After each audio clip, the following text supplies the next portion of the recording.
Bonjour à tous, alors aujourd'hui il y aura trois sujets, un sujet qui me fâche, un sujet qui me rend amoureux et un sujet qui me fâche. Premier sujet, non, j'aimerais parler d'un truc que beaucoup de gens ont tendance à oublier. À la base, les jeux vidéo, c'est fait pour s'amuser. À la base, les jeux vidéo, c'est fait pour s'amuser, c'est logique, c'est des jeux vidéo, c'est fait pour s'amuser et il y a des gens. Alors bon, bien sûr, un jeu vidéo, ça transmet des émotions, etc. Du coup, tu prends un peu plus les choses à cœur, oui.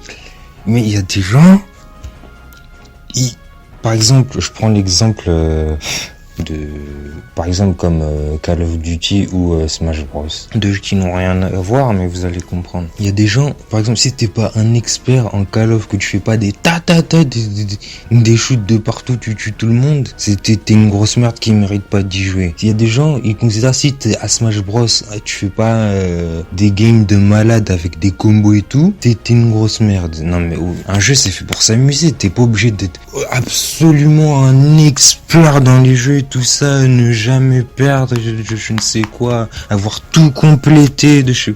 Wesh, les jeux vidéo c'est pour s'amuser, on est là, tu joues, tu t'amuses, tu passes du bon temps, t'es pas obligé d'être un expert dans le jeu, de tout défoncer, il y a des gens, pour eux, par exemple, si à Smash Bros t'es pas un malade mental qui défonce tout le monde en ligne, t'es une grosse merde. Bah non, t'es pas une grosse merde, t'as le droit de jouer normal. Du moment que tu t'amuses, c'est le principal. Des gens, je sais pas.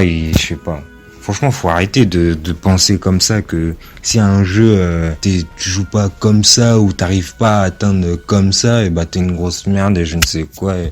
Faut se calmer. Voilà, c'est tout ce que j'avais à dire. Bon, j'aurais pu en dire plus, mais je pense que vous avez compris un peu le message. Deuxième sujet, j'aimerais vous parler d'un jeu que ouais, bon, peut-être il y a des gens qui connaissent pas, ou peut-être ils connaissent sans y avoir joué, sans spécialement y être intéressés, ce qui est un peu normal puisque c'est pas un jeu primaire de la licence Zelda. Mais j'aimerais parler de Spirit Tracks. Franchement, ce jeu, c'est vraiment un jeu qui est dans mon cœur, tu vois, comme Pokémon Air Gold. C'est vraiment ces jeux-là, ou Smash Bros. Spirit Tracks, c'est vraiment c'est le jeu de mon cœur. C'est vraiment, si tu me demandes c'est lequel mon Zelda préféré, tu vas être étonné, mais c'est Spirit Tracks. C'est vraiment, déjà les gens ils sont étonnés en général quand je dis ça. Ils me disent, ah bon? Pourquoi le jeu avec les trains là? Ouais, tout le temps on me dit ouais, le jeu avec le train là, ouais, le jeu avec le train, ouais.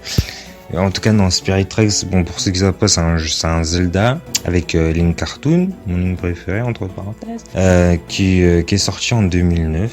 Où du coup t'incarnes Link Cartoon et qui est un jeune, comment on appelle ça, j'ai oublié le nom, un conducteur de locomotive quoi, qui doit passer son examen pour être officiellement conducteur. Et alors je vous préviens, je dis ça de mémoire, hein, donc s'il y a 2-3 trucs qui sont pas exactement à 100% ça, c'est bon, je parle juste de mémoire. Du coup le jour de son examen, les voix disparaissent, de souvenir il se casse la gueule dans l'herbe et tout ça. Il se dit ouais, c'est quoi ça? Après ils vont dans la tour des dieux et Dame Bicel elle leur dit que le roi démon, donc Malar là, il va être réveillé, tout ça, parce qu'en fait c'est les voix sacrées qui l'ont enchaîné, et comme elle disparaît, et en tout cas attention spoil, hein, je sais pas, au cas où si l'un d'entre vous est en train, comme par hasard, en train d'y jouer en ce moment, attention, je vais spoiler des trucs dans la vidéo, bref. Et du coup le but du jeu c'est d'aller dans chaque temple, voir les sages et remettre les voix sacrées. Et ce que je voulais dire, c'est qu'ils ont pris le corps de Zelda pour pouvoir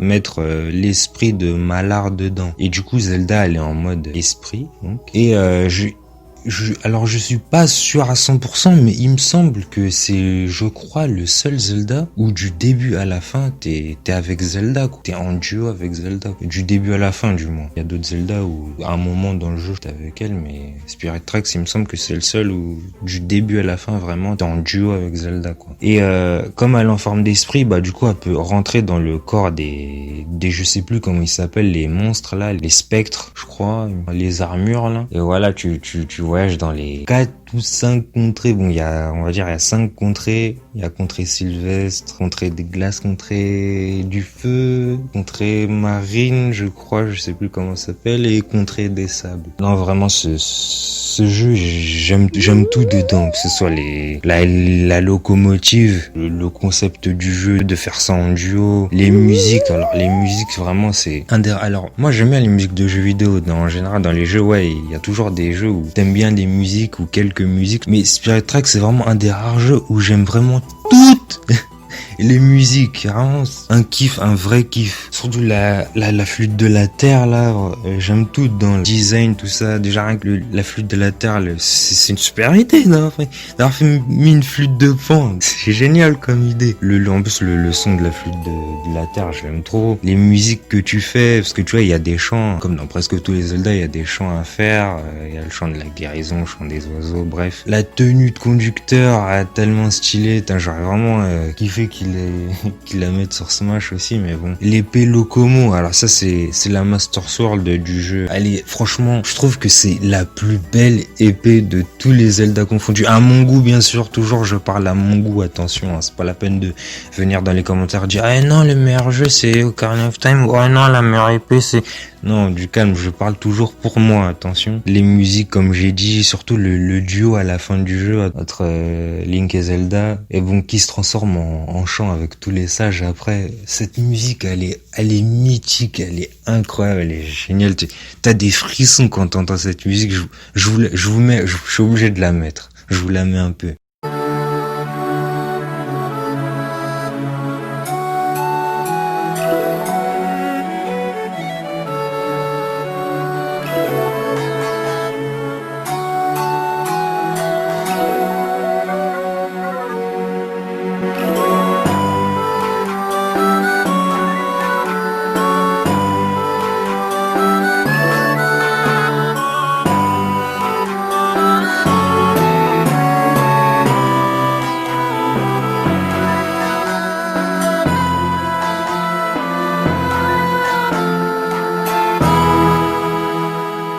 Ah vraiment, oh là là là, cette musique, je la kiffe, la musique du boss de fin, Malar, non, elle est trop bien, non franchement je kiffe, je sais pas combien de fois j'ai dit je kiffe, mais vraiment les musiques de ce jeu, génial. Je pourrais parler pendant des heures de ce jeu, mais bon, vas-y, le Link's Stall il va durer je ne sais combien de temps, donc du coup j'essaye de dire juste, je me retiens.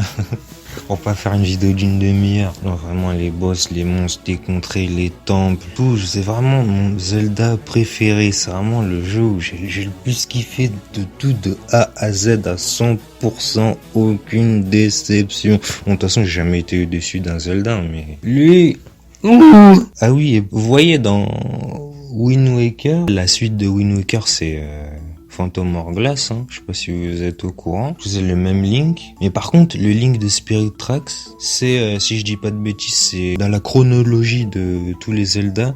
Spirit Tracks, c'est tout à la fin. Et Nico, donc qui est Papy Nico dans Spirit Tracks, il est toujours en vie. Et c'est le grand-père de Link. Et j'ai trouvé ça vraiment sympa, ce lien-là. En plus, Link, ça veut dire lien. Oh là là, incroyable jeu de mots. Et il y a un truc que... Bon, après, j'ai pas vérifié sur Internet pour voir si d'autres personnes avaient remarqué comme moi. Mais dans le jeu, à un moment, si je me trompe pas, c'est à Hyrule, t'as un jeu, je sais plus comment il s'appelle, où tu peux rejouer tous les boss du jeu. Et tout à la fin, t'affrontes un Dark Link. Alors c'est pas la première fois qu'il y a un Dark Link dans un jeu Zelda, mais celui-là, je trouve il est particulier parce que l'ombre, en tout cas moi c'est ce que je vois, hein. Mais si tu regardes bien, le Dark Link, c'est vraiment l'ombre du Link dans Phantom Hourglass, donc le Link de Wind Waker. Et quand tu regardes son épée, c'est vraiment l'ombre de l'épée spectrale, l'épée qu'il y a dans Phantom Hourglass, donc la dernière épée qu'a eu le Link de Wind Waker du coup. Et vraiment moi je pense que le Dark Link dans Spirit Tracks c'est le Link de Phantom Hourglass. Et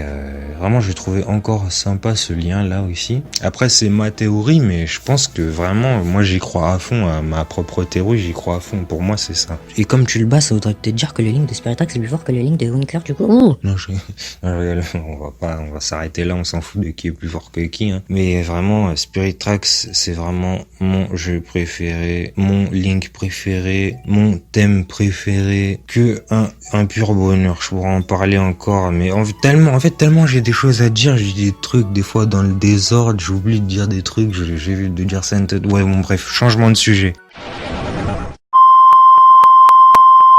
Ah, bon, j'ai fait le tour de ce que j'avais à dire. Voilà, hein. Ce qu'il faut retenir de ce Winkestal, c'est que Spirit Tracks, oh my god, quel jeu incroyable. Et sous-côté, hein, surtout, c'est ça que je voulais dire. C'est malheureusement sous-côté, parce que c'est pas le jeu principal de la licence Zelda, tu vois, c'est pas un Wind Waker, ça reste un petit jeu sur DS, enfin, un petit jeu, non, ce n'est pas un petit jeu, c'est un jeu sur DS. Ils ont pas pu faire un truc comme Wind Waker, tu vois, comme c'était sur DS, mais quand même il est en tout cas moi ce que j'aime bien avec les Zelda, c'est que même si c'est pas un jeu où ils ont misé à fond dessus, tu vois, c'est pas comme quand ils ont sorti Breath of the Wild, ils avaient quand même misé dessus. Et Spirit Tracks, à mon avis, quand ils l'ont fait, voilà, ils ont pas non plus misé dessus pour se dire ouais, il faut qu'on fasse un maximum de ventes là-dessus, non. Mais malgré ça, moi ce que j'aime bien avec cette licence, c'est que dans chaque Zelda, il s'applique à fond. C'est le jeu, même si c'est un jeu sur DS, voilà, c'est pas le jeu principal. Ils se sont appliqués, ils ont fait un truc propre avec des bonnes musiques, un bon scénario. Tu vois, c'est pas un truc bâclé, c'est ça que j'aime bien avec cette licence. À moins qu'on vienne me prouver le contraire, moi je connais aucun Zelda qui a été bâclé. Aucun. Bon bref. C'est fini pour tous. Merci d'avoir écouté. À plus. On se revoit bientôt peut-être. Ciao. À la prochaine. Oh, c'est bon là.